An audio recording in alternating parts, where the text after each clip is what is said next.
Hello everyone, welcome to my channel. আজকের ক্লাসের topic হচ্ছে ন্যারেশনের rule 6, change of passage narration.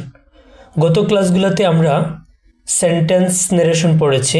আজকে আমরা দেখব যে প্যাসেজ ন্যারেশনটা কীভাবে হয় এবং প্যাসেজ ন্যারেশন কীভাবে তৈরি করতে হয়।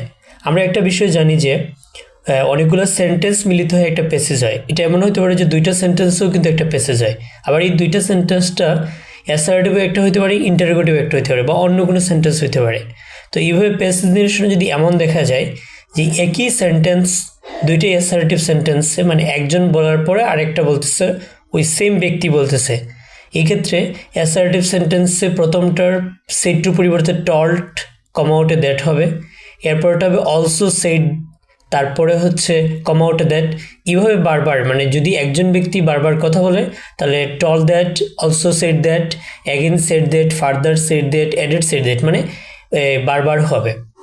এরপরে হচ্ছে সেমভাবে ইন্টারোগেটিভ সেন্টেন্সের ক্ষেত্রে যদি দেখা যায় যে একই ব্যক্তি দুইটা কোয়েশ্চন বা তিনটা কোয়েশ্চন, মানে আমাদের পরীক্ষায় বেশিরভাগ সেন্টেন্সগুলোই কিন্তু পাঁচটা আসে।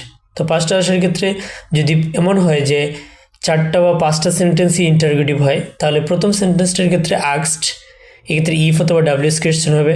এরপরে অলসো আক্সড, ইফ অথবা ডাব্লিউএস কোয়েশ্চেন হবে। এরপরে এগেইন আক্সড, ইফ অথবা ডাব্লিউএস কোয়েশ্চেন, আর ফার্দার আক্সড, ইফ অথবা ডাব্লিউএস কোয়েশ্চেন, অ্যাডেড আক্সড, ইফ অথবা ডাব্লিউএস কোয়েশ্চেন। সো এইভাবে এটা হবে ইন্টারোগেটিভ সেন্টেন্সের ক্ষেত্রে, এগুলো হবে অ্যাসার্টিভ সেন্টেন্সের ক্ষেত্রে। এবার ইয়েস এবং নো এর দুইটা আলাদা নিয়ম আছে। ইয়েস হচ্ছে রিপ্লাইড ইন দ্য অ্যাফার্মেটিভ, মানে রিপ্লাইড ইন দ্য অ্যাফার্মেটিভ মানে ইয়েস হলে হাবুদক হবে, replied in the affirmative. No হলে রিপ্লাইড ইন দ্য নেগেটিভ হবে। আর যদি এমন হয় যে ইয়েস অথবা নো বলার পরে আরও বাকি কোনো কিছু থাকে বা আরও কিছু বলে, এই ক্ষেত্রে অ্যান্ড অলসো সেড দ্যাট হবে, অথবা অ্যান্ড অলসো সেড দ্যাট, এই শব্দটা হবে, মানে এই দুইটার ক্ষেত্রে সেম হবে। আর আমাদের পরীক্ষায় প্যাসেজ ন্যারেশনে অ্যাসার্টিভ ইন্টারোগেটিভই বেশি আসবে, অন্য সেন্টেন্সগুলো তেমন আসবে না।